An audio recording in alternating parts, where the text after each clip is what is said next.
Olá, meus amigos, bem-vindos a mais um NPcast, nosso podcast sobre business, marketing digital, tecnologia, inovação. Vou te falar que esse convidado hoje é uma pessoa super especial, já tem aí pela correria do dia a dia e tantas responsabilidades, talvez um ano aí que a gente vem conversando sobre essa possibilidade e hoje a gente tem uma feliz coincidência de gravar na minha terra natal, Belo Horizonte. Arthur Grimbal, sócio do Grupo Boticário, muito bem-vindo, muito obrigado por estar aqui com a gente. Obrigado, Rafa, obrigado pelo convite, obrigado pela resiliência e paciência, Boa. Né? Pra gente conseguir achar um horário, mas vê que a gente não desiste, né? Estamos aqui, né? Muito bom. Ó, a gente não desiste mesmo, eu sei da agenda lotada sua. E, meu caro, eu evito aqui fazer grandes apresentações, porque são tantos históricos profissionais e maravilhosos. Eu queria que você desse uma pincelada para a gente o que virou o Grupo Boticário, né? É uma história maravilhosa que hoje já são dezenas de empresas. Então fala um pouquinho para a gente, por favor. Bom, o Grupo Boticário, eu brinco que, na verdade, ele é um negócio que deve ser bom mesmo, porque ele desafia a lei da física, né? Ele é uma sociedade de dois cunhados muito que se dão bem, né? Se gostam muito, são os melhores amigos e sócios. O Miguel, que é o fundador, ele é bioquímico, ele fundou a farmácia de manipulação em 1977. E já quando ele fundou a farmácia, ele já tinha um olhar diferenciado, porque também tinha tido experiências comerciais na família, né? O pai dele também tinha uma loja de confecção no centro de Curitiba. E já fez daquilo um local diferente, já fez um local onde que tinha um espaço físico para as pessoas sentarem, música ambiente, cafezinho. E por que hoje, se eu falo isso daqui, o pessoal fala, mas o que tinha de diferencial? Naquela época, né? Ou seja, essas pessoas chegavam com a receita num balcão, entregavam a receita, ficavam esperando fazer a formulação, devolvida e ir embora. Quer dizer, então, o acolhimento, o ambiente fazia toda a diferença. Era como se fosse uma espécie de uma boutiquezinha para colocar lá, né? E ele tinha um sonho, que era construir uma marca de produtos de beleza, de perfumaria, né, e beleza de alta qualidade no Brasil. Não existia. Eu, na verdade, sempre trabalhei desde pequeno, trabalhei com meus pais, tinha lojas no centro da cidade, confecção também, então a gente estava brincando um pouco com o termo raiz, né? Eu vivi o varejo raiz, né, literalmente ali, e nós somos cunhados, né? Temos uma diferença de idade. E sempre que eu me desentendia com meu pai, eu corria a bater na porta e dizia, não quero mais trabalhar com você. Com meu pai, queria trabalhar com você. E ele dizia para mim, não, não quero problema com o meu sogro, volta lá. Até que, quando foi em 1986, mais um plano do Brasil, era o plano cruzado, né? O funcionário era o ministro da Fazenda.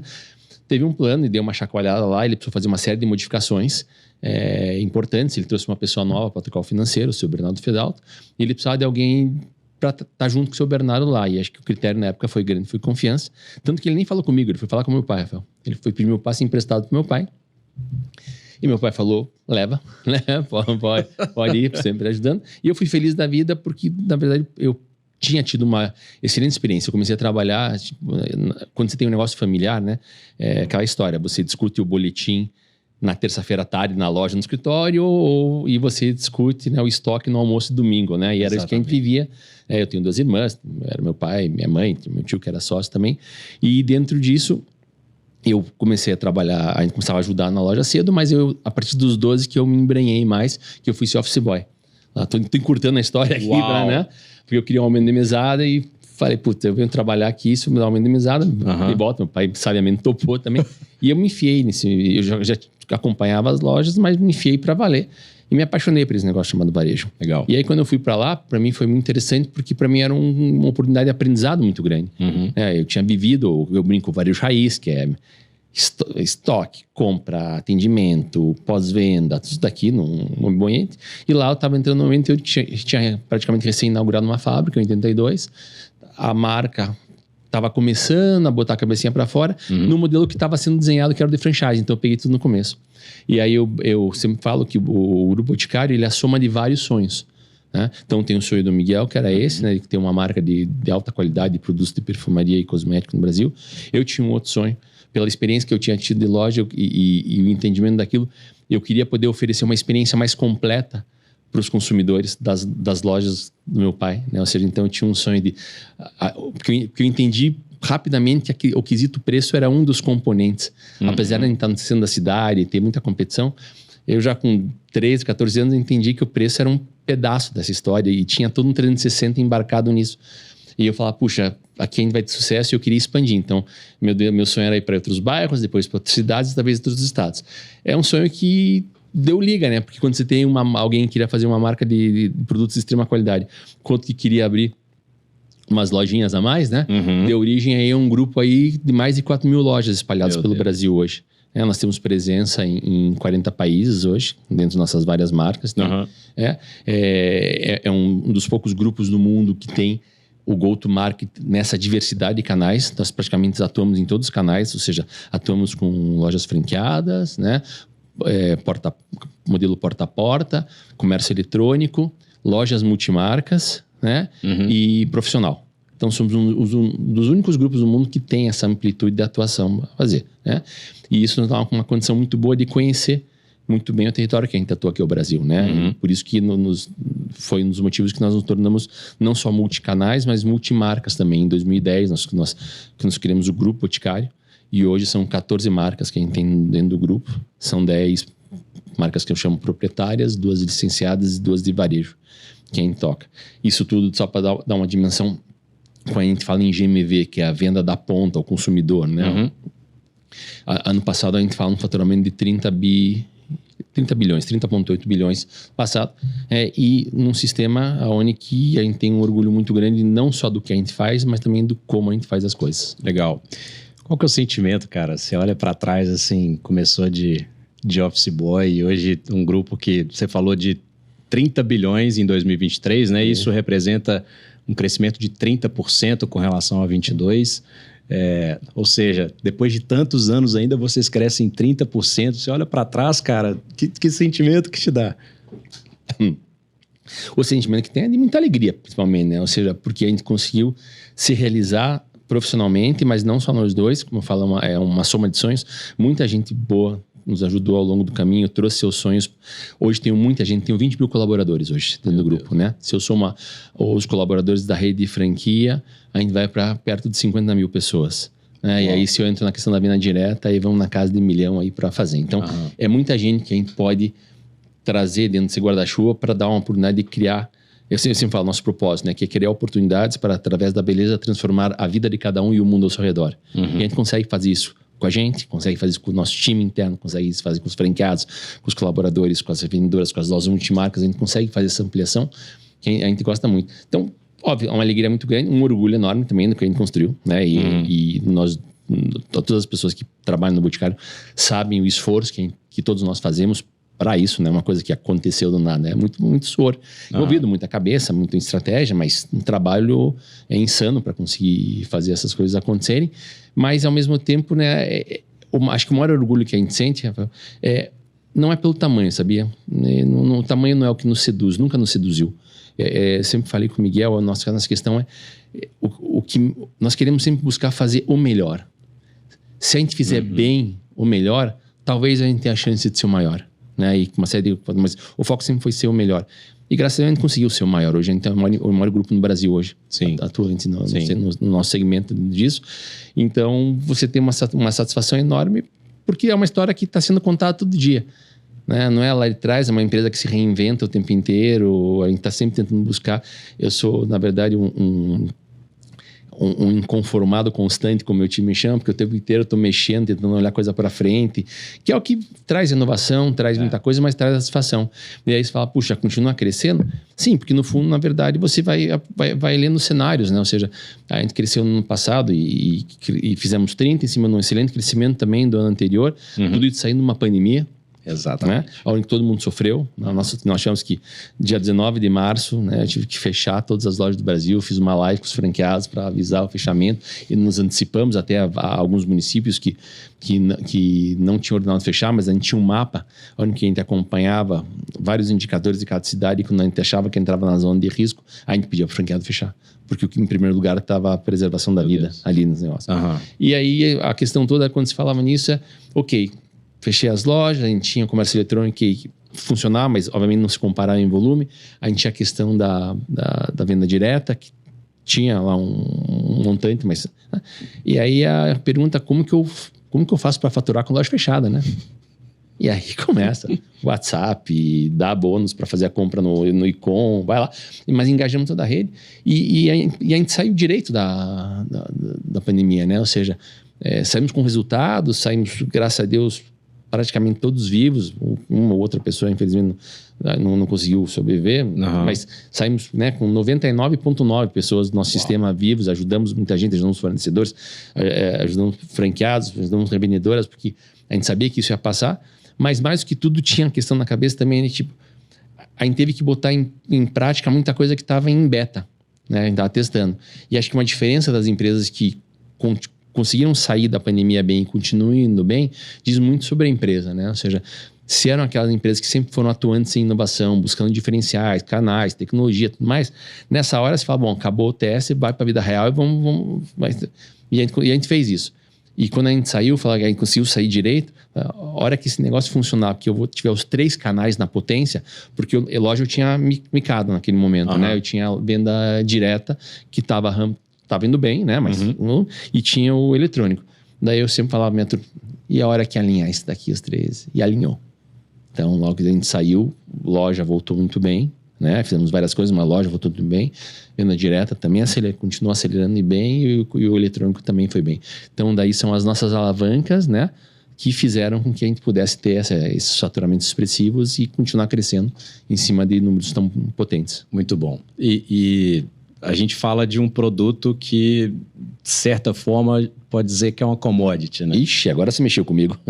Pode-se dizer lá no passado, porque vocês conseguiram fazer com que não fosse absolutamente nada commodity. Então eu te falo, como que eu pego um produto, Arthur, e transformo em algo completamente único, que é o que vocês fizeram, e eu consigo desbancar uma concorrência que, em teoria, tenta fazer a mesma coisa que eu faço. Veja, que o nosso mercado, o mercado da beleza, perfumaria, é um mercado bastante concorrido no mundo inteiro. Né? Ou seja, não é... o pessoal fala, mas é tão concorrido assim? Eu sempre falo, vou pegar o Brasil, que é um país, que é um continente e tudo mais, pega a confecção. Quantas marcas mundiais estão presentes no Brasil? Zara.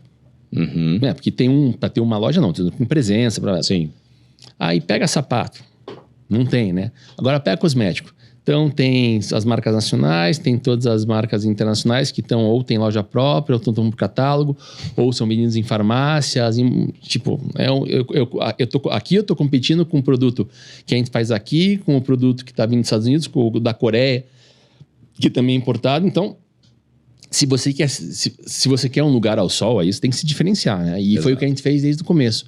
A gente sempre teve um olhar muito, muito importante para a centralidade do consumidor, para entender esse consumidor. Né? E então, lá atrás, o pessoal não fazia pesquisa, a gente também fazia, mas o pessoal perguntava, queria saber faixa etária, queria saber sexo, renda. Eu falava, beleza, isso traz aí, mas me conta aí, como que o consumidor pega no produto? Por que ele usa? Por que ele passa? Então, sempre querendo entender a relação do consumidor com a categoria, o que era motivador de compra, como ele usava o produto. Mas isso nos deu um conhecimento muito grande do mercado. Sim. E aí, então, quando eu somo esse conhecimento, somo a questão de querer ser o melhor produto, né? Que a gente faz. Então, reúno aqui os melhores ingredientes, os melhores insumos.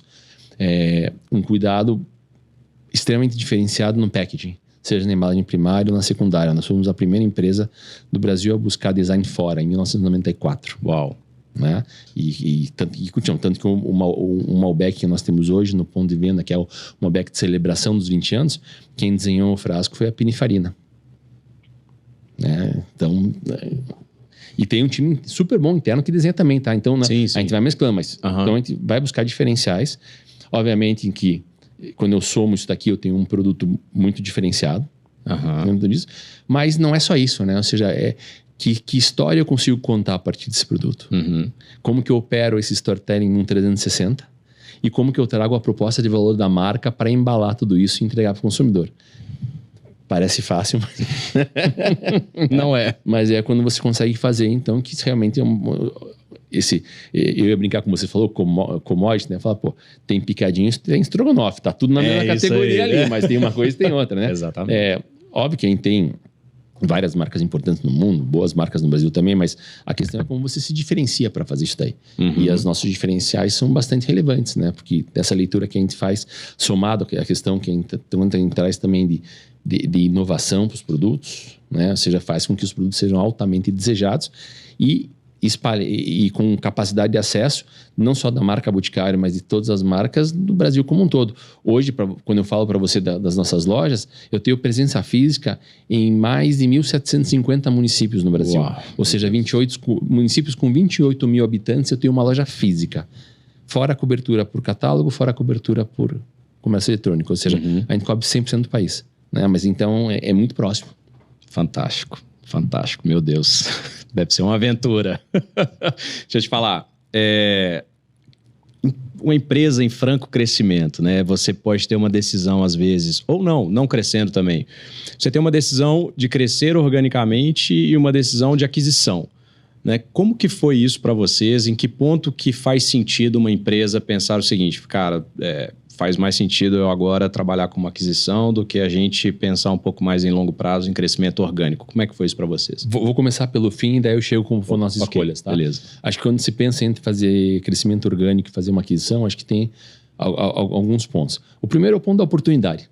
Às vezes aparece uma oportunidade de você fazer uma aquisição, você não está esperando, mas parece bom e tal, e aí você só bota o pezinho na canoa ou não bota. Né? Então você não tem, muitas vezes não tem, é um preparo mais ativo, que você está planejando e buscando, que vai entrar um pouco na sequência que eu vou falar, ou aquela que você está, às vezes bate alguém na tua porta e fala, puxa, tem uma empresa para vender, e aí você pode fazer lá. Mas no fundo, quando você vai fazer num modelo mais estruturado, você tem a questão que tem que avaliar de timing, né? Ou seja, quanto tempo essa oportunidade que eu enxergo vai estar no mercado, ela vai se sustentar até que eu faça organicamente dentro de casa, isso leva um tempo. Ou não, eu preciso entrar já para fazer isso daqui, então eu tenho que comprar alguém pronto para fazer. Claro que quando você compra alguém, pressupõe-se que você já sai de um certo volume também. Pode ser pequeno, pode ser médio, pode ser pequeno, mas pressupõe que a roda começou a girar e você já entra jogando de forma diferente. Então, tem uma questão de time. Tem outra questão, que é uma questão se tenho, na verdade, conhecimento sobre aquilo. Porque às vezes as pessoas veem, eu vi uma oportunidade, mas você conhece alguma coisa disso? Não conheço, mas acho que cola no meu negócio para fazer. Então, se tem conhecimento, se você não tem conhecimento, é melhor, mais fácil uma aquisição. A outra é se você tem as competências para tocar aquele negócio. Né? Se você vai desenvolvê-las dentro de casa ou não para fazer. E tudo isso somado, na verdade, se bota tudo isso, embala e bota o bolso junto, que faz diferença se você tem capacidade tanto de sustentar o crescimento ao longo do tempo, ou se pode fazer desembolsar uma quantia para fazer aquisição dentro de diversas modelagens. Então, depende muito do momento que a empresa está vivendo e depende muito de que cenário mercadológico você se encontra. Nosso caso, a gente fez muita coisa orgânica. Eu digo, a gente fez a primeira aquisição de empresa em 2018. Uau! Né? E foi quando a gente comprou a marca Vult. E interessante, quando a gente comprou a marca Vult, a marca é muito legal, uma marca de maquiagem, super, né? Duas pessoas que eu me dou muito bem, que é o Murilo e a Dani, né? Mas a gente comprou muito mais de olho no canal. Como a gente estudava o mercado, a gente estava vendo que esse comércio de lojas multimarcas estava crescendo no Brasil. E eu não tinha jogo para lá. Né? Então, vamos comprar o canal. A gente tinha já comprado anteriormente uma distribuidora de alguns produtos. Né? E aí, para ter marcas que eram diferentes da marca do Boticário e marca do Eudora. Então, a gente comprou o Vult pelo canal. Para ter acesso a 35 mil pontos de venda, onde eu ia continuar fornecendo os produtos da Vult, mas poderia oferecer outros itens da cesta que a gente fornece, como, por exemplo, a Australian Gold. Quem faz toda a produção, distribuição, desenvolvimento no Brasil somos nós, para a Australian Gold. Né? Então, isso entre outros produtos. Aí, depois, nós fizemos uma outra aquisição, que foi uma aquisição também de canal. Compramos a Beleza na Web, comércio eletrônico. Mas vocês não tinham comércio eletrônico? Tinham, mas era uma outra proposta. Com a quantidade de loja que a gente tem, né? Ou seja, obviamente que comércio eletrônico era uma complementaridade. Você tem uma loja Boticária mais ou menos a cada 3, 4 quilômetros de você. Então, é diferente isso de uma marca que não tem essa capilaridade e tem uma loja, 2 lojas no Brasil que tem que se focar no eletrônico. Então, a Beleza na Web tinha muitos skills do comércio eletrônico que nos interessava. Então, para aprender, para juntar com nós, então fizemos a aquisição. Aí depois fizemos recentemente mais 2 aquisições. Fizemos aquisições da Dr. Jones, não sei se conhece, produtos de linha masculina para vender, justamente nesse canal multimarca, né? E a Trust, que é uma linha de cabelos profissional. É a terceira marca no mercado, é a primeira brasileira, né? Disso. E aí a gente fez a aquisição porque a gente queria ter contato nesse mercado profissional. Mas não fizemos só aquisições do ponto de vista de produtos ou de canal, como nesse caso.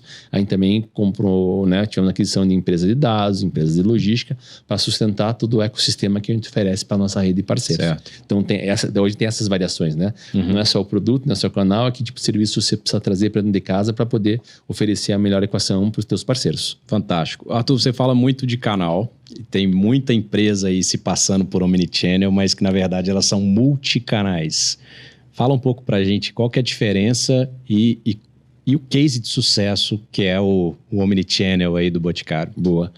Veja, é natural que a evolução se dê através de um primeiro estágio de ser multicanal, né? Você está num canal, daí você fala, vou operar o segundo, e a questão é que esses canais operam em paralelo para atender o consumidor. E aí você não sabe se o consumidor é o mesmo ou não. Então você trabalha em paralelo e é feliz. Mas isso foi lá atrás. Eu era feliz lá atrás com isso. Na minha cabeça, quando a gente começou a fazer vendas nos canais, a minha questão toda era voltada como que até... Por que eu abro vários canais? Né? Você vai dizer, já abri vários canais porque você quer vender mais. É verdade, mas eu só vou vender mais se eu souber atender meu consumidor melhor. Se eu oferecer uma conveniência para ele, se eu oferecer, seguir o que ele quer. Porque, no fundo, os consumidores, há muito tempo, eles são omni já. Eles querem, né, ser atendidos na conveniência dele, em qualquer um dos canais que ele queira comprar, mas preservando as características de atendimento e de reconhecimento da sua pessoa enquanto comprador. E omnicanalidade é isso, é você colocar o consumidor no centro e entender que ele vai escolher a forma de servir dos canais que você atua para fazer a aquisição dos seus produtos.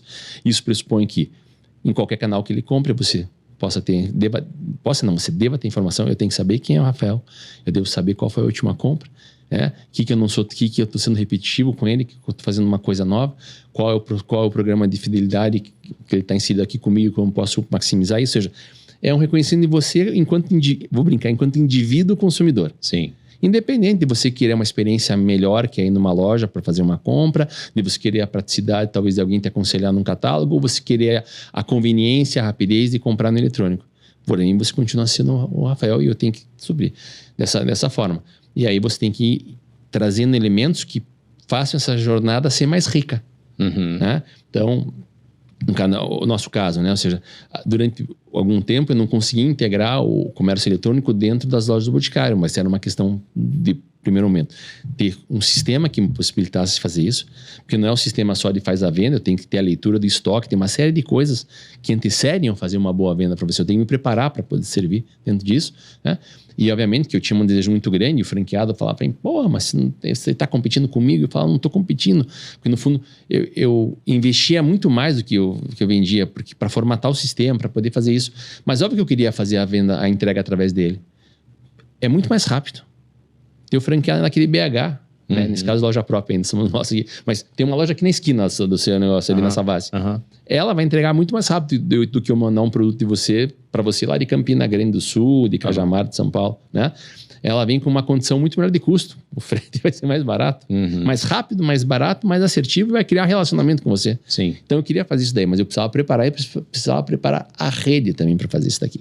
Né? Que ele tem que entender a seriedade que é fazer uma entrega dessa.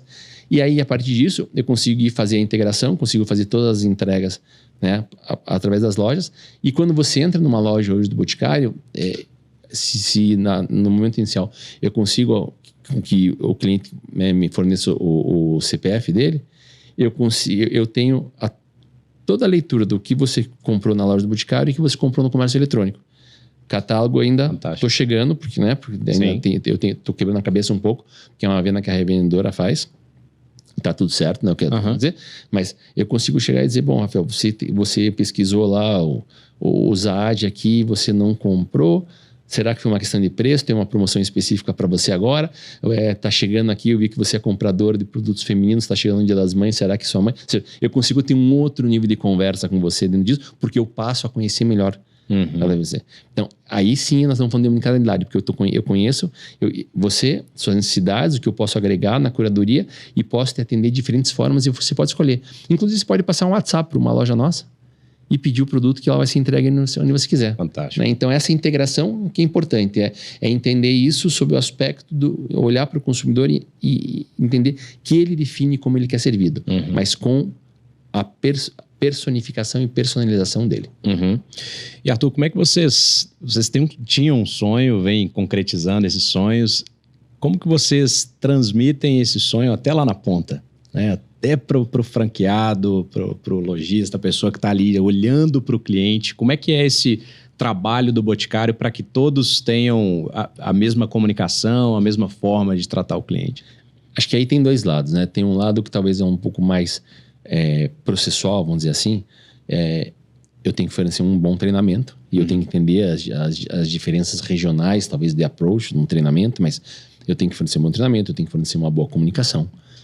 Eu tenho que o merchan da loja tem que estar montado adequado para a região ali, então esse é mais processual e a gente tem que fazer, né? E é treinar, é conversar, é formar lideranças capazes de fazer isso daí, e treinamentos são presenciais, treinamentos que são online e tudo mais. Mas tem outro lado que complementa muito bem isso, que é a questão do propósito, a questão dos valores, né? A essência que a gente tem no Grupo Boticário, porque hoje nós temos 47 anos de existência. E imagina que de relacionamento com franqueados, a gente tem mais ou menos 32, 33 anos de relacionamento médio com os franqueados. Médio. Uau. Eu tenho gente que a gente tem 47, eu tenho gente que tem 44 anos de relacionamento. Meu Deus. Então tem franqueados que eu já estou na terceira geração daqui no negócio, né? Então, você imagina que é uma relação muito próxima, né? O negócio. E ao longo do tempo, eu brinco muito, né? Quando o franchise iniciou lá atrás, não nós, mas muitas das marcas, muitas vezes, eram seduzidos, na verdade, se a pessoa tinha um cheque com fundo para pagar a taxa inicial para abrir o negócio, né? É óbvio que o recurso fazia diferença também, mas a gente sempre procurou qualificar um pouco melhor isso daí e com o passar do tempo nós pudemos fazer ainda um melhor conhecimento da nossa rede com relação aos valores. Então hoje você tem, o que a gente tem são pessoas muito próximas às nossas essências, nossos valores, né? A questão da centralidade do consumidor, a questão de nutrir relacionamentos, do espírito inquieto, porque é uma jornada muito longa, então fica, no bom sentido, quem quer, né? Sim. Dentro disso, quem está disposto a fazer. E isso faz com que a gente tenha todo um pensamento bastante blocado, onde que a parte técnica eu faço a entrega e essa parte, que é a parte cultural e tudo mais, também seja muito próxima. Claro que não é igual 100%, né? Mas a espinha dorsal é muito semelhante e a gente conjuga das mesmas crenças e isso faz com que a gente consiga ter uma massa de gente trabalhando em prol do que a gente quer realizar. E aí com isso a gente consegue transmitir não só a parte técnica, não só valores, mas muita a emoção, a paixão de fazer isso daqui. Eu fui visitar agora, uma semana e meia atrás fui fazer um giro no Nordeste. Fiz com o time, a gente fez João Pessoa, Fortaleza, Teresina e Juazeiro do Norte, numa tocada a gente foi fazer. Cara, é sensacional, você chega, as pessoas, né, todo mundo quer se abraçar, todo mundo quer se comentar, todo mundo com o olho brilhando e tá lá naquele momento com as equipes. Legal. Faz diferença. Total. Faz diferença para nós, porque é uma energia enorme, a chance que a gente tem de aprender com as equipes no campo. Para elas também é uma oportunidade ímpar, porque também tem uma troca importante, mas mais do que tudo, quando a gente vai para lá, é um reconhecimento ao trabalho que elas fazem. Então tem muito disso também, né? Essa energia que é trocada, mas sabendo que para nós é muito claro que não adianta investir milhões no desenvolvimento de uma categoria, de um produto, se naquele momento crucial ali, que são aqueles talvez 60 segundos ou 30 segundos, que a nossa consultora na loja vai estar na frente com o cliente ali, ou a consultora, a revendedora vai estar também seu cliente, se ela não souber falar o que é o produto, se ela não souber contar o que ele transmite, eu joguei fora toda a parte de trás do investimento que a gente fez. Sim. Então a gente sempre tem uma proximidade e um calor muito grande com a ponta, né? Tanto que a gente criou um verbo, vamos varejar. E aí eu faço todo mundo varejar, gente de operações vai visitar, gente de operações, gente de P&D, gente de marketing, bota todo mundo tem que conhecer a ponta, entender para que a gente está lá? Porque eu desenho a organização a partir do que acontece lá fora. Quais são as necessidades? Daí eu faço o desenho dentro de casa. E não o contrário, né? Exato. Arthur, empresa familiar, geralmente, a turma se encontra em reunião e nunca mais encontra em jantar de Natal. E muitas vezes vão conversar só por meio de advogado. A história sua é completamente diferente, cara. Como que vocês criaram um grupo tão gigantesco, familiar, e tem um relacionamento tão bom? Acho que soube construir isso daqui, né? E tem uma parte que foi observando. Meu pai e meu tio foram sócios a vida inteira, os 2 irmãos, né? E eu acompanhei muito de perto e pude ver toda a parte boa. E tem uma parte que às vezes não é tão legal, porque quando você não traz a parte do desenho mais profissional da equação. Não que eles não fossem profissionais, pelo contrário, eles eram muito profissionais. Mas as coisas talvez tivessem um pouquinho melhor definidas. Sim. Né? Não é aquele negócio... E aqui a gente conseguiu trazer para esse lado a relação, né? A proximidade, mas conseguimos desenhar muito bem os papéis. Conseguimos... Né? A gente tem... Por que funciona, né? Por que uma sociedade é boa sempre? Eu falo porque quando você tem os mesmos valores próximos, tá? Quando você tem sonhos conjuntos e quando você tem complementaridade. E a gente conseguiu experimentar essas 3 frentes, né? Ou seja, temos os mesmos valores, viemos das mesmas bases familiares, vamos chamar assim, as histórias familiares são semelhantes. Ambos passaram pelos comércios da família, entende daqui. Então, não só enquanto visão de negócio, mas enquanto formação familiar de valores muito próximos. O sonho de querer fazer sempre melhor e poder crescer. A gente dedicou a vida inteira a fazer o negócio crescer. Né, e para gerar essas oportunidades para nós e para as pessoas. E o terceiro é a complementariedade. Miguel é um caracaço de produto, sempre, né? Gostou muito de produto, gostava de fábrica e gostava de comunicação. Quando eu entrei, meu negócio era finanças e vendas. Pronto, casou. Né? Aí, obviamente, com o passar do tempo, a gente teve que mexer nos desenhos, porque as pessoas muitas vezes tinham dificuldade de entender, mas eu me reporto para quem, daí a gente afunilou.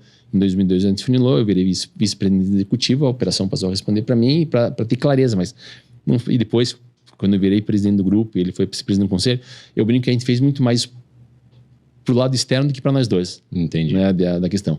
Então, acho que quando as relações são feitas de uma forma construtiva, com muito respeito, com muito carinho, sobretudo, né? Carinho é importante na relação familiar. Não é um estranho que você vai dizer, não, você vai esbarrar o tempo inteiro, então tem que ter carinho, tem que ter compreensão, tem que saber que nem sempre você vai levar, né, a tua ideia vai ser a vencedora. E para nós sempre foi muito claro que não tinha a minha ideia ou a dele, tinha a ideia que era boa para o negócio, a decisão para tomar como, então, né, e isso não é fácil de ter. Não. Porque tem uma questão que você tem que se despir do teu ego, né, e não que a gente seja totalmente despido, mas a gente entendeu isso muito claro, tipo, porque imagina a gente ia fazer a aprovação de um produto, né, 93% das vezes a gente escolhe as mesmas linhas olfativas, né? Mas tem vezes que não.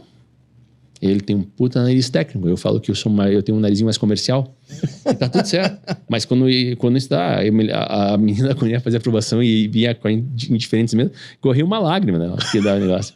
Aí, quem vai resolver? Aponta, vamos lá.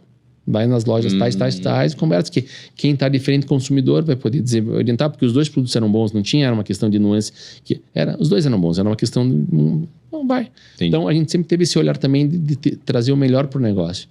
E aí quando você consegue juntar isso daqui, vira um bolo muito interessante, né? Porque você não, como você falou, não é normal ter. E a gente conseguiu várias coisas com relação a isso. E a grande satisfação que os 2 têm, na verdade, é no que a gente consegue oferecer de oportunidade para as pessoas e o que a gente consegue fazer a organização crescer.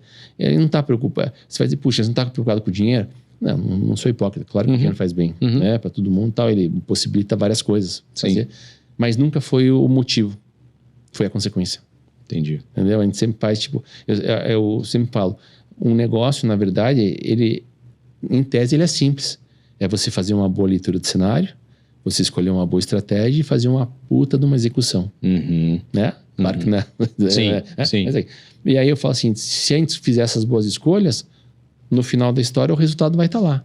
Se eu errar em alguma dessas coisas, o resultado não vai estar. Então, tão simples quanto isso. Porque você manejar somente pelo atingimento do resultado, e aí não tem crítica, tem gente que faz e tá tudo bem, mas eu acho que é uma visão de muito curto prazo. Porque ao fazer isso eu posso estar sacrificando o futuro. A gente sempre fez ou que hoje o pessoal enche a boca para falar de gestão de stakeholders, a gente faz isso há 40 e tantos anos. Porque a gente sabe que tem que ser bom para o negócio, obviamente, porque o resultado me dá a chance de poder construir o nosso futuro, investir, fazer o que a gente faz. Eu tenho que olhar o resultado dos nossos colaboradores, porque ele tem que estar satisfeito, tem que estar engajado para ter esse brilho no olho, para ter essa vontade de fazer. Ele tem que sonhar junto e ter as melhores condições, ele tem que estar lá satisfeito. Meu parceiro de negócio também tem que estar muito satisfeito com o que ele entrega, com o que ele recebe, porque ele faz à frente, né, com os consumidores. Ele está dentro, então. E outro lado, eu tenho o consumidor, obviamente, que eu tenho que satisfazer, e tem a sociedade. Então, a gente vê nessas 5 dimensões. Se eu fizer isso de uma maneira descompensada, eu vou ter problema. Porque eu posso gerar um resultado de curto prazo. Eu tenho um valor importante de esforço de marketing, corta o esforço de marketing, lá metade. Beleza, vou direto para a última linha, uau, tal. O que acontece no ano seguinte? Vou me lascar. Exatamente. Se eu não faço uma boa gestão com o meu parceiro de negócio, faço alguma coisa que fere mais ele do que a mim, ele se desmotiva, ele não vem, ele não faz a para na seguinte. Então, a gente sempre olha essa gestão nessas 5 dimensões. E isso faz com que a gente tenha um alinhamento muito grande e aí toda essa esfera que se fala da questão familiar, eu brinco muito isso, porque na verdade quando o mercado brasileiro, no começo dos anos 2000, se abriu mais para o mercado público de ações, né, o pessoal começou a execrar empresa familiar. E eu ficava puto da cara, né? Porque eu explicava, uma coisa é você ter uma empresa de controle familiar, outra coisa é você ter uma empresa de gestão familiar. A nossa tem controle familiar. A gestão é gestão profissional, desde o comecinho. E até para as pessoas entenderem era difícil, e que era uma coisa que outra, mas está aí. Porque não dá para tocar a empresa como se fosse a família. Nossa, exatamente. Tipo, ninguém tem lugar garantido, ninguém, tudo processo aberto. Vamos lá para fazer. Tanto que da família, quem trabalha hoje, né? Eu tenho 2 sobrinhas que agora são aprendizes do conselho. Minha irmã, que não tinha participação nenhuma, ela era dentista, então ela tinha uma cadeira de odontologia para ela queria entender as pessoas lá e hoje ela não está mais lá. Então, de fundo da família, temos nós 4 hoje dentro. Só. E eu tenho família e acredito que a gente tem muita família e a gente tem muito amigo. Mas o filtro é esse daqui. Uau! Você vem e participa do processo, se quiser, né? Participa do processo. Se o outro candidato tirar 9 e você tirar 8,8, beleza. Agora, se ele tirar 9 e você tirar 6, 7, nem converso. Muito bom. Legal que você falou, ninguém tem cadeira cativa, né? Eu falo muito isso também. Ninguém tem cadeira cativa. Você falou de análise de cenário, né? Então, eu queria que você falasse um pouco para as empresárias, para os empresários que às vezes não tem tanta bala na agulha de contratações de pesquisas, de entender o futuro e etc. Como que essas pessoas podem fazer para analisar cenário, para descobrir novas oportunidades de crescimento? Veja, para fazer isso não precisa ter tanta bala na agulha. A gente não tinha. Né? A gente passou a ter depois. O que a gente sempre fez e o que eu sempre recomendo, vai entender seu mercado, vai entender seu consumidor, né? Gasta a sola de sapato, vai lá, vai atrás, vai conversar, vai ver, visita a concorrência, visita o mercado, entende o que é feito, conversa com o consumidor que está no seu negócio, conversa com quem trabalha na ponta do seu negócio, com quem desenvolve. São as informações mais ricas que você vai ter, né, para poder... E, obviamente, hoje você tem uma condição muito diferenciada de conseguir acesso a vários artigos, a várias pesquisas de universidades que, entre a antiga internet e o ChatGPT, hoje você vai... literalmente, você come o mundo de informação. Então, você tem que saber, tem que ter fome de informação. Tem que buscar. Vai nessas partes mais estruturadas, vai na questão que é mais no contato, na percepção, na sola de sapato. E aí, o que você tem que ter? Você tem que ter, na verdade, o que eu brinco, a gente desenvolveu lá, é o nosso SAP boticariano, né? SAP, que é aquela teclinha na televisão que você aperta para trocar o idioma. Então, a gente consegue olhar uma série de coisas e eu consigo traduzir para o meu mundo, com o meu time. E é isso que você tem que fazer, né? Você vai olhar, vai ver muita coisa, mas tem que saber selecionar e saber fazer a tradução correta para colocar. E no fundo, as pessoas falam, mas vai aprender onde? A gente sempre fez um processo onde que o aprendizado é constante. Nós somos eternos aprendizes. O tempo inteiro buscando informação nova, buscando experiência nova, olhar. E aí, quando a gente fez um dos primeiros projetos enormes que a gente fez, foi em 1996, o pessoal dizia, vai fazer benchmark. Mas eu falei, fazer benchmark aonde? Quem tem de indústria de cosmético no modelo que a gente tem no mundo, com a quantidade de pontos que a gente tem? Não tinha. A gente em 2000, meu sonho em 2000 era ter 2.000 lojas. A gente chegou lá. Então, imagina que em 96 a gente tinha 1.200. Né? Então, não, vai para fora, vai para França. Tá, eu vou lá. Fui várias vezes, vejo uma série de coisas bacanas. Vejo o pessoal do Luvinha Branca atendendo lá. Como que eu boto uma luvinha branca em Crato, no Ceará? Faz sentido. Para fazer, não tem como. Aí, nisso, eu aprendi que a gente podia fatiar as coisas. Então, eu podia ver alguém que era muito bom de produto, alguém que era muito bom de serviço, como um hotel. E aí, eu quebrava a minha cabeça, abria, ia lá, olhava a experiência e depois traduz para o nosso mundo. Então, também tem isso, né? Ou seja, porque você não pode se sentir limitado. Não é um benchmark. De quem que eu vou fazer o benchmark? Cara, vai fazer benchmark tudo que é empresa. O cara que está aqui do lado pode ser muito bom, o cara que tem uma revista pode ser muito bom, o cara que tem um serviço no hotel. Amplia as referências e depois faz a escolha. Certo. Patu, qual foi a decisão mais arriscada que vocês tomaram no negócio?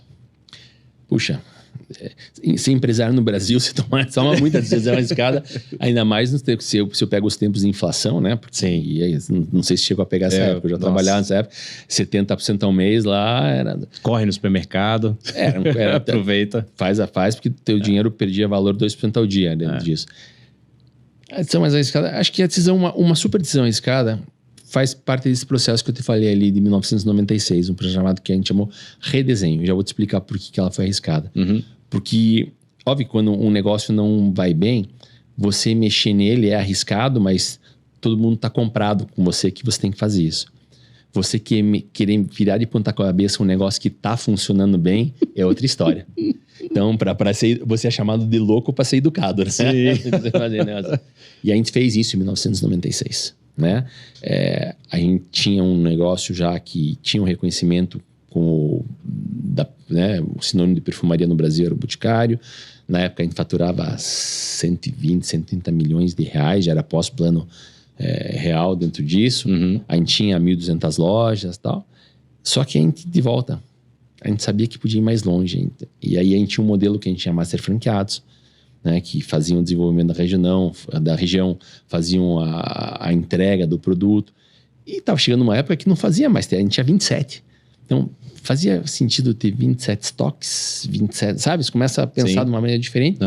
E a gente resolveu mexer, porque a gente queria ter mais proximidade com a ponta, eu queria estar mais junto do franqueado, eu queria estar mais junto do consumidor. E para isso a gente pegou literalmente a empresa e fizemos um 180, né? E eu tive a oportunidade de liderar esse processo todo. Né? A gente chamou de redesenho, porque na época o que estava em moda era reengenharia. Era um consultor chamado Michael Hammer, que dizia: quebre suas paredes, aniquile seu passado. Não quero aniquilar, adoro o que a gente fez aqui, eu preciso melhorar. Então vamos redesenhar a operação. Sim. Então a gente mexeu na forma de administrar o negócio internamente. Tinha um processo, a gente administrava por diretorias funcionais. Então, o que é isso? A pessoa de P&D era quem fazia a seleção do fornecedor, o administrativo que tinha suprimentos embaixo era quem comprava, e o industrial recebia e produzia e fazia a expedição. Sim. Lindo, maravilhoso, mas quando dava um problema, de quem era o problema? Eu escolhi bem, eu comprei bem, eu produzi bem. Então, a gente resolveu integrar por processo. Então, tudo isso virou um processo de operações. Então, desde a seleção do fornecedor até a entrega na mercadoria na casa do franqueado, debaixo de um único cone, de uma única área. E aí a gente fez com comercial. Então, a gente fez um processo de operações, um processo comercial que cuidava de toda a relação com a rede de franquias, toda a operação de varejo. Criamos um processo de marketing, todo o desenvolvimento de produto e comunicação com o consumidor final. E um quarto processo que a gente chamou que era transversal, que era a gestão de negócio. Então, finanças, TI, não era tecnologia, na época era TI e pessoas fazendo matricial dentro disso. Bom, fizemos uma baita reformulação. De volta, a gente não tinha nenhum motivo aparente para fazer. O motivo que a gente tinha era a construção do futuro, né? Sabendo que a gente queria fazer mais. A gente virou de ponta cabeça um modelo de gestão.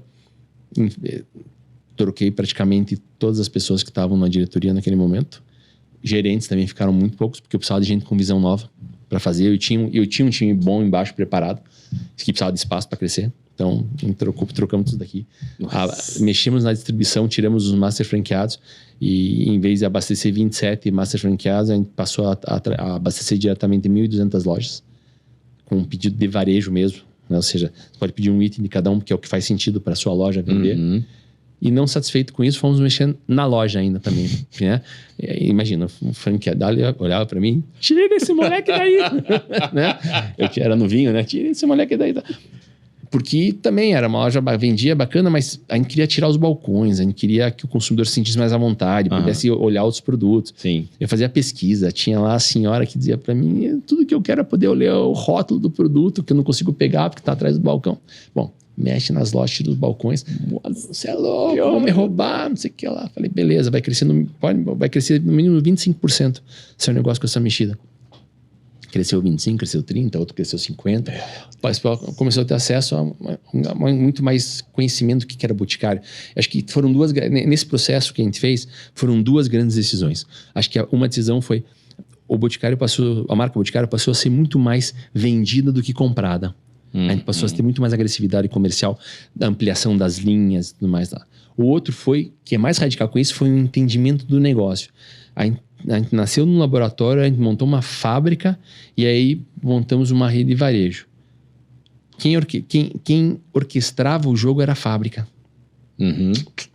Na hora, ficha, o nosso negócio é um negócio de varejo, distribuição com marca. Uau. Fábrica é um puta de um ativo importante, fundamental até hoje. Estamos indo para a terceira fábrica, quarta fábrica aqui no Brasil, né? Para dar volume e qualidade que eu preciso. Mas quem comanda o jogo é a ponta. Então, você vê arriscada pra cacete, né? Porque eu estava baseado nas pessoas que eu escolhi para tocar, tem pessoas que não funcionaram na largada. Falei, e agora o que eu faço? Aí eu assumi, eu fui diretor financeiro e comercial, né? Porque eu precisava, não ia dar, não queria correr o risco de explicar, eu toco eu lá e vamos embora. E aí o resto do time deu conta, mas então foi uma baita decisão. Eu acho que essa do ponto de vista estrutural, acho que tivemos outras também. Você pega aí 2008, né? Crise financeira mundial, todo mundo tirando o investimento da frente, e é o ano que a gente assinou o maior cheque da história de investimento até aquele momento. Caramba. Que a gente duplicou o tamanho da fábrica e fizemos um centro de distribuição novo em registro, porque de volta a gente tinha uma visão um pouco diferente do que ia acontecer para frente e quis apostar. Então a gente sempre apostou na contramão do mercado em relação às crises. Fantástico. E como que você fez, cara? Porque assim, tomou uma decisão de essa pessoa eu preciso desligar porque eu entendo que ela não vai cumprir a função que ela precisa, dado o meu planejamento daqui para frente. Ou não? Eu acredito que sim. Como é que você fazia? Quais critérios que você usava para decidir aqui eu preciso desligar, aqui eu preciso promover, aqui eu preciso manter? Acho que primeiro era ter uma clareza do que a função necessitava. Cada posição, né, tinha um job description do que era. Então, só para entender um pouco a diferença. E vou pegar um exemplo esdrúxulo e forçar um pouco a mão para acho que para o pessoal entender. Quando você está crescendo e tal, tem uma coisa chamada estoque. Aí tem a pessoa lá que cuida do estoque. É uma pessoa de extrema confiança sua que tem a chave do estoque, inclusive. Sabe? Perfeito. Mas só isso ficou na história. Eu precisava ter alguém que entendesse disso e, na verdade, entendesse distribuição, qual que é a melhor rota, distribuição, entregar o produto no custo certo, no tempo certo, na casa do franqueado. Tem uma diferença, né? Fazer desenvolvimento de uma categoria não é só fazer mais do mesmo. Que outras oportunidades, que conceitos novos, que outras categorias eu vou colocar para dentro desse negócio. A gente tinha perfumaria muito reconhecida, a gente ampliou muito. Então, no fundo, você tinha que ter muito claro o que você queria da função nova, você mapeava a pessoa que estava aqui, desse lado, e na maior parte das questões, a gente ofereceu a oportunidade. Você está aqui, se precisa chegar aqui, eu vou te oferecer condição de você aprender. Você vai estudar, vai fazer curso, aqui, mas você precisa se desenvolver para entregar isso daqui. A gente deu oportunidade. Na verdade, você fala assim, puxa, o que se arrepende ao longo da história? Talvez ter feito dessa maneira, porque eu demorei 2 anos nesse processo para fazer as pessoas, né? E eu sofri, as pessoas sofreram, eu aprendi que é muito mais correto você trazer o problema para a mesa, discutir, resolver ele ali, do que não que pudesse resolver tudo, mas ia poupar muito sofrimento, porque nessa história eu tive né? Pessoas que disseram para mim, não vou, não tenho condição. Eu tenho pessoas que disseram, vou, super. O que me matava eram as pessoas que falavam, eu vou tentar. Porque eu vou tentar, já falar, porra, vai tentar, tem a oportunidade de fazer. Mas enfim, né? A gente aprendeu com a história de sair vivo todos do outro lado, mas você fazer. Então, você tinha que ter clareza disso. E aí tinha pessoas que quando batia o primeiro match, falavam, não dá. Porque eu olhava não só o gap que tinha, que eu precisava que entregasse nessa cadeira nova, e aí você vai dizer, puxa, mas problema com a pessoa? Não tem nenhum problema com ela, continuo com as relações até hoje, né? Mas para mim era claro que não dava. Mas também eu tinha o comportamento das pessoas no passado. E eu tinha uma série de comportamentos que eu não queria mais lá dentro. Então, infelizmente, não tem mais chance de continuar juntos nisso daqui. Faz sentido. E no fundo, isso é um processo que você aprende a depurar, que é um dos grandes segredos de você tocar, seja uma banquinha, seja uma empresa de tecnologia, seja um negócio de varejo. Aprender o tempo inteiro como trabalhar com as pessoas, propiciar desenvolvimento, mas também ser assertivo nas escolhas de quem fica e quem não fica, né? Boa. Durante seu tempo de CEO, qual foi o maior erro que você acredita que você cometeu e como que você fez para lidar com isso? Acho que o maior erro que a gente fez... A gente tem bastante erro, mas acho que o maior... A gente pensou em um dado momento, a gente fez um investimento, e não era aí pela marca Boticário, por um fundo que a gente criou, numa empresa de lingerie. Porque eu tinha a ideia na cabeça que depois eu poderia trazer lingerie para dentro dos canais que eu atuava. Né? Complementar, feminino, sabe, tudo.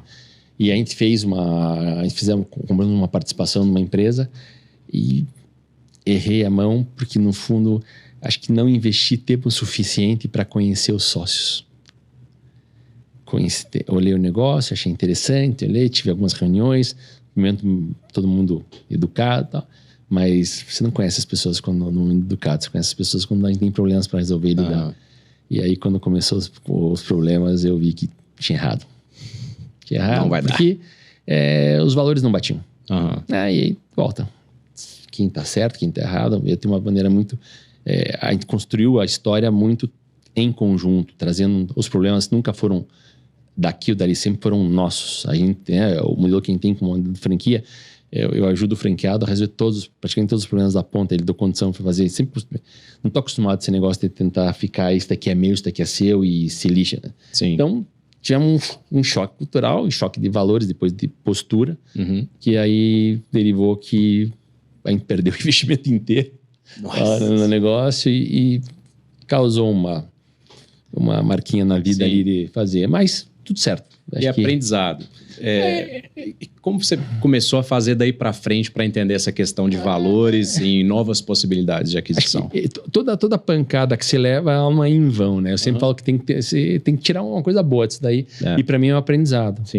Então eu passei a entender que eu precisava investir mais tempo quando fosse fazer um movimento desse. Eu precisava conhecer melhor o perfil da pessoa que eu estaria comprando ou que eu estaria me associando. Nesse caso que a gente fez as compras, muitas vezes os fundadores ficaram um tempo conosco, então precisava entender melhor quem era o perfil e delimitar qual vai ser a jornada conjunta ou não vai ser dali para frente. É no momento zero que sai, não, vamos tentar construir alguma coisa junto para frente para fazer, mas que só com dedicação de tempo você vai conseguir fazer isso. Não adianta ficar tentando ler sinaizinhos de longe, não. Tem que se dedicar, fazer bem feito, conhecer, né, dentro disso e tomar decisões que você achar correto, né? Inclusive, depois dessa, teve 2 ou 3 operações que vieram para a nossa mão para fazer. Quando eu olhei, eu falei, de novo não. E eu tenho um amigo muito próximo que ele queria entrar num business X lá e queria que eu entrasse toda a custa com ele. Eu falei, eu não vou entrar, o negócio é bom, eu não tenho nada contra a pessoa, mas o perfil dela é igual, isso aqui eu vou me incomodar. E eu não entrei, ele entrou e ele se incomodou. Mas tudo bem, é quilometragem adquirida. Boa. Qual o conselho mais valioso que o Miguel te deu quando você entrou no business e permaneceu, que você aplica até hoje? Ele me deu um conselho muito importante, porque quando você é jovem, né, você está o tempo inteiro querendo se provar. Né? Você está sempre se provando para alguém. Ou uma época você queria se provar para o seu pai, depois empresa familiar, as pessoas te olham, falando que você está lá por causa da família, e aí você tem que trabalhar o dobro e entregar o triplo. Né? Em resultado, diferencidade, né? Diferencidade para fazer. Então, acho que tem tudo isso daí que você... E eu, como era jovem, né, de volta, sempre fui muito curioso, queria aprender, e sempre tentava fazer os modelos perfeitos, os pensamentos estratégicos perfeitos, e olhar para referências, né? E dentro disso, tentava fazer o melhor. Aí tem que, mas às vezes eu olhava para o melhor e eu ficava frustrado, porque às vezes eu olhava para aquele melhor e não era aquilo que eu achava que tinha que fazer, mas o modelo, a tese, né, cuspia aquele produto no final. E eu falava, e eu ficava...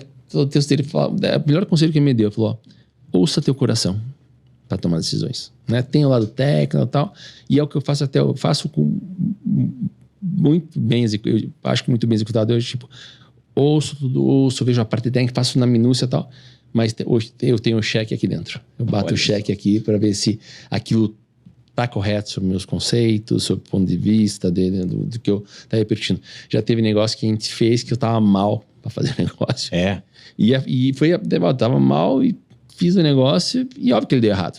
3 meses depois desmanchou a sociedade, mas no dia que eu fui assinar, eu tava passando mal. Eu investi um tempão para construir a história. Quando eu fui assinar, eu tava passando mal. Eu falei, não pode, sabe aquele... Você vê. E aí eu aprendi que tem que ouvir o coração da história. Então hoje, acho que um dos segredos que a gente consegue conciliar no grupo a razão e a emoção. Legal. Vocês têm muitos valores, né, cara? Você sempre fala de valor, você sempre fala de respeito, você sempre fala de cliente, de franqueado, de tratar todo mundo bem. De onde vem isso, né? Você tem muito berço, tem o histórico também dos seus pais refugiados. Conta um pouco pra gente como que isso influenciou em quem é o Arthur hoje. Boa. Sempre tem uma questão de respeito e acho que as pessoas muitas vezes estranham um pouco, né? A gente sempre foi uma empresa que gostou de se relacionar. Nós, né? Tanto que a gente tem uma das nossas essências é nutrirmos nossas relações. A gente tem clareza disso, né, para fazer e como isso é importante. Isso nos ajudou a desenvolver o negócio ao longo da história. E as pessoas muitas vezes dizem, mas era só o Boticário na época. Boticário é uma empresa relacional e como se isso fosse algum pecado, né? E eu falava, mas qual o problema? E quase que fui pro divã com essa história, como né? Assim, cara? Porque parecia que você ser relacional, você estava abrindo mão de competência, estava abrindo mão de cobrança. Não.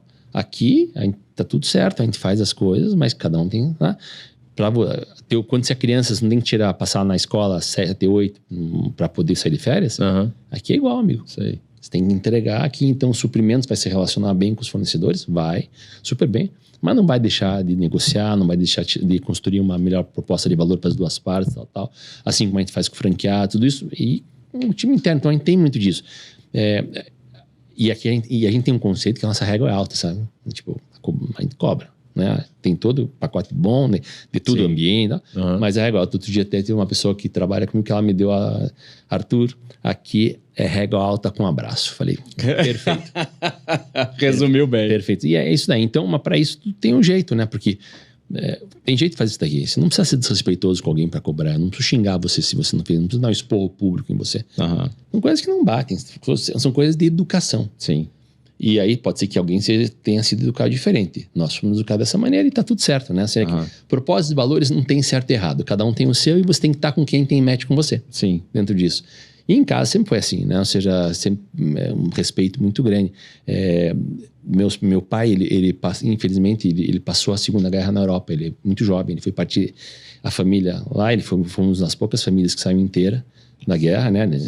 E ele foi partizan com 14, 15 anos. Ela teve que lutar para sobreviver e tudo mais. Ele queria vir para o Brasil, e aí ele não pôde vir, porque na época era Getúlio Vargas, e Getúlio Vargas era alinhado com o regime nazista, então ele não permitia a imigração judaica para cá. Ele foi para a Bolívia. Minha mãe tinha saído, a família da minha mãe tinha saído já antes da guerra da Polônia, tinha ido para Argentina tentar a vida. Na Argentina também não estava fácil, porque tinha toda a questão econômica, mais Perón também, né, lá. Resolveram sair, foram para Bolívia, eles se conheceram lá, casaram, E anos depois vieram morar no Brasil, né? E a história da família do Miguel também é muito semelhante. Só que o pai dele estava na Alemanha, seguiu o mesmo fluxo, ficaram em campos de refugiados, né? Pós-guerra também, e aí foram para La Paz e de La Paz, Brasil, dentro disso. Então, acho que isso nos dá muito caldo familiar, né? Ou seja, do que as histórias foram contadas, do que eles passaram, né? Ou seja, a questão de que é você ter que sobreviver, lutar pela sua vida, o que é você chegar em países diferentes e ser acolhido, né? Então eles foram lá para Bolívia, tinha pessoas que ajudaram lá na chegada, pessoas que no Brasil também ajudaram a recepcionar e fazer. E aí tem a questão de por que você vai discriminar alguém por alguma coisa só porque não bate com você. Então eu falo aqui, seja por sexo, por religião, né? Por etarismo hoje em dia que se tem a questão. Por quê? Acho que eu fui educado que cada um tem seu espaço. E se ocupar adequadamente não tem nenhum problema. É para ver nisso daqui. Então, mesmo com tudo que eles passaram, né? Eles nos ensinaram, primeiro, conseguindo nos educar super bem, acho, né? Sim, né? sim. Eu, minhas duas irmãs, do lado do Miguel também. Mas trouxeram a questão do respeito pelas pessoas, da questão de você ter que ajudar. Eu me lembro muito bem, né? Ou seja, quando comecei já tinha ido pro Boticário, comecei a andar melhor, vinha muita gente pedir coisa, né? E eu fui reclamar com meu pai, né? Falei, pô, que saco, né? Vem um monte de gente pedir aqui e tal. Ele só falou assim, tá bom, mas fala pra mim, que lado você prefere estar? Dos que estão pedindo ou dos que podem ajudar? Meu Deus. Pronto. Acabou, né? Uau. Então, sempre com essa cabeça de querer ajudar e fazer. E é isso que a gente transfere para dentro do business, né? Ou seja, porque um negócio é formado pelas pessoas. Tudo é sobre pessoas, né? Quem você vai atender, com quem você vai se relacionar, quem você é, quem trabalha com você.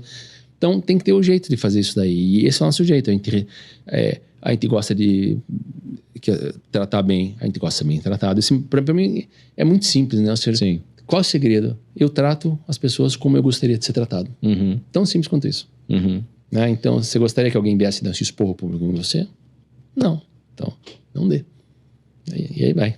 E não é à toa que é uma das marcas mais faladas em termos de diversidade no Brasil e no mundo, né? E hoje, engraçado, a gente estava num encontro nosso da agência discutindo sobre etarismo, veio uma pessoa de fora falar pra gente sobre isso.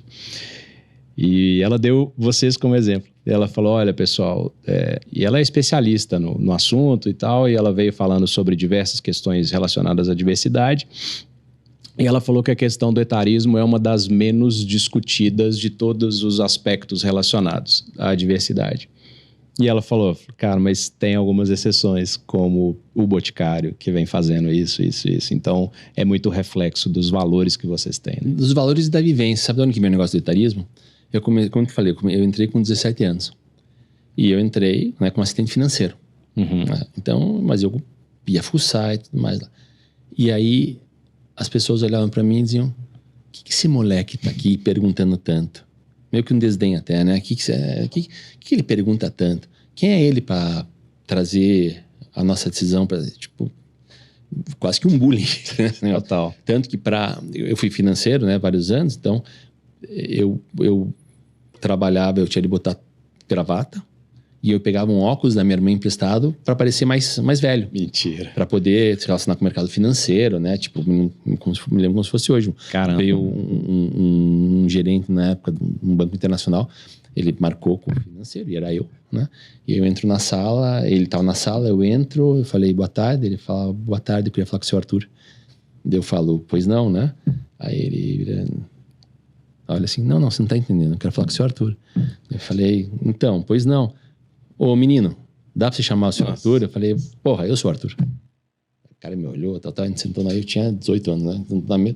E sorte que eu tinha lido uns artigos antes, numa tese bacana.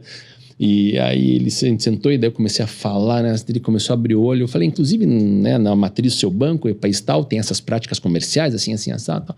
No final da história, ele vira pra mim, eu queria saber se eu posso chamar o senhor de você. Daí eu falei, não, pode chamar, não tem problema. Mas ele queria trazer outras pessoas do banco. Então, Sim. no fim, eu virei o miquinho o menininho lá que ele trazia sempre gente de fora para conhecer o menininho que sabia falar alguma coisa diferente no negócio. Mas tinha isso dentro também das pessoas que trabalhavam lá, né? Ou seja, questão de tipo, sabe com quem tá falando, né? Coisa velha pra cacete, né? E aí, quando eu tive a oportunidade de fazer, né, lá, para mim o conceito era esse, não tem faixa etária aqui. Pode ser novinho, pode ser mais velho, o que me interessa é a competência, sangue no olho e energia para fazer. Bora. Então, tanto que vários dos conceitos que aparecem, seja o etarismo, seja a questão de gênero e tal, eu não entendia porque as pessoas nos referenciavam, para ser franco com você. Muitos anos atrás eu não entendia. Até que eu fui entender, porque eu falo assim, mas... queria que você viesse falar sobre gênero, né? Porque nós temos muitas mulheres, né? 85% das franqueadas são mulheres. 80% hoje, né? Então, desde o primeiro momento, e as pessoas trabalhavam conosco, eu falava, mas por que você está me chamando para falar? Porque você faz isso? Eu falei, mas é normal. Não, é normal para você. Para você e para o Miguel. Não é normal lá fora, vocês têm que contar isso daí. Então, por isso que a gente começou a falar mais sobre o tema, e obviamente que aí a gente trouxe uma questão que nós não temos uma causa específica desses temas, né? Ou seja, a gente tem sim na cabeça muito claro qual que é o papel de uma organização de porte, de uma marca, que é ajudar a sociedade a se desenvolver. Então, a gente usa a nossa força para isso. Então, como a gente tem a força da comunicação entre as coisas, a gente escolhe temas muito sensíveis, né? Às vezes espinhosos da cidade, a gente traz uma comunicação nossa, a gente bota um holofote em cima disso e promove a discussão. Não é que eu tenho a causa A, B ou C nas comunicações. A gente sempre traz temas. Então, a gente já... a que ficou famosa foi em 2015, né, que foi um Dia dos Namorados com uma troca de presente entre casais homoafetivos. Mas foi uma troca de presente, não teve nada, não teve nenhum beijo. Né? Sim. E foi aquele bafafá todo. Foi. Mas, no fundo, a gente fazia isso desde antes, desde 2013. Eu fiquei mais... receoso com a repercussão quando a gente tratou de um Natal com pais separados do que propriamente o evento socioafetivo, porque para mim era muito mais, né, o conceito de família, tal, e ninguém tinha colocado na mesa, né, como que é você fazer um Natal onde os pais são separados. E no fundo é uma realidade da cidade. Vamos lá, todo mundo conhece, tem alguém na família que se separou e tal, e no fundo a gente tem que trazer isso para as relações do dia a dia. Então a gente sempre tenta buscar temas desses daqui que a gente traz à luz e promove a discussão. Boa, muito bom. Como que você aprende hoje, depois de tanto tempo de experiência, como que você absorve aí novos conhecimentos? De tudo que é lado, né? Acho que leio bastante, fuço artigo, assim, para baixo, vou para congresso, né? Talvez uma frequência um pouco menor que antes, verdade, mas continuo frequentando congressos de varejo, congressos de... Tá? Visito muito, vou fazer visitas, tive no começo do ano 15 dias com o meu time na Ásia, barrendo que tinha de cosmético para lá, depois com outro time fui fazer varejo americano também, 10 dias visitando em Nova York, que você tem que buscar, você tem que abrir sua cabeça, né? Então, parte técnica, parte de contato, parte de congresso, parte que você vai poder conhecer modelos diferentes e fazer o SAP boticariano, né? E fazer. E mais do que tudo, acho que eu sempre tive uma escuta muito ativa. Então, eu vou ouvir com muita atenção o que você quiser me falar, vou ouvir com muita atenção o que o meu CEO quiser me falar e vou ouvir com muita atenção o que a menina da loja for me falar, fazer qualquer coisa. Nessas viagens que eu faço lá, ficou... Fiquei, essa última rodada, fiquei acho que 1h30, 2 horas com uma gerente de uma loja nossa, fazendo troca com o time do lado de fora da loja do shopping. Era tão bom que estava para poder aprender no bater bola. Você perguntava, ela respondia, ela perguntava, você respondia, a gente vai crescendo. E acho que tem que ter isso, né? A oportunidade de aprender vem de vários lugares.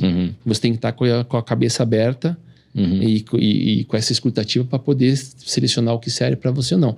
Claro, você precisa ter uma espinha dorsal técnica, né? Eu me formei em administração de empresas, fiz um MBA em finanças. Eu não gosto de que quando as pessoas vêm e falam, mas dá para fugir do ensino mais formal, né? Acho que tem até trilhas diferentes que eu conheci fora, mas no fundo É muito legal você ter a base técnica para você poder aplicar e até saber que isso serve ou não serve. Eu, quando fiz faculdade, eu já trabalhava. Então, tinha muita coisa que meus professores davam lá que diziam, esse cara aqui está ensinando coisa velha. Esse cara é interessante olhar. Porque acho que a maneira melhor que você tem é quando você pode associar o conhecimento técnico à aplicação prática. Legal. E vai testando as coisas, né? Legal. Mas o tempo inteiro estou procurando coisas diferentes para aprender. Boa. E quais são os livros que você indica que transformaram a sua carreira ou a sua vida em algum momento? Puxa, eu leio bastante, né? Mas acho que talvez 2 que foram... eu brinco que são livros de cabeceira. Um é o Oceano Azul, né? Que é um livro de estratégia e diferenciação. Né? Sensacional. E outro é A Arte da Guerra. Sun Tzu, né? Ou seja, conheça teu inimigo melhor que conhece a si mesmo. Uau. E aí vai. Legal. Meu caro, muito obrigado pela sua presença aqui. Eu sei que a sua vida, assim, é uma loucura. Tá viajando sempre, vai chegar em casa só daqui a alguns dias, né? Sim. A pressão da família, volta, cadê você? Então, muito obrigado pela sua presença aqui.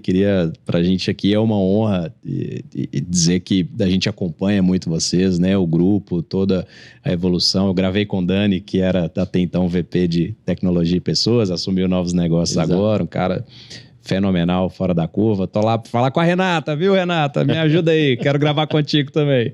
Mas uma honra e um privilégio pra gente, tá bom? Eu que agradeço o convite e a oportunidade de poder contar um pouco da nossa história, um pouco das experiências e, na verdade, acho que é o grande ponto, né? Ou seja, como é bom poder trocar, né? Ou seja, o tempo inteiro se consegue aprender, consegue conhecer pessoas novas. Então, eu que agradeço o convite de estar aqui com você aí e espero que seja bom para quem nos assista aí também. Muito bom. Com certeza foi maravilhoso e eu preciso te pedir, o algoritmo determina, não tem jeito, então comenta aí o que você curtiu dessa conversa. Se faltou alguma pergunta que você gostaria que eu fizesse, tem algum convidado que você gostaria que eu trouxesse aqui, mas tem que ser, como eu já falei, critério de décadas de experiência, tem que ser uma pessoa muito seleta, que a gente não vai trazer qualquer um. Curta, comente e até a próxima no nosso NPcast. Valeu, pessoal. Milhões.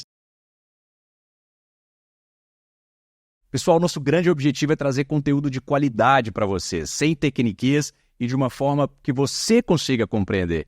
Então, a única coisa que a gente te pede é para curtir esse vídeo, comentar, para nos falar como que esse vídeo te ajudou, porque, consequentemente, você vai nos ajudar a alcançar outras pessoas também.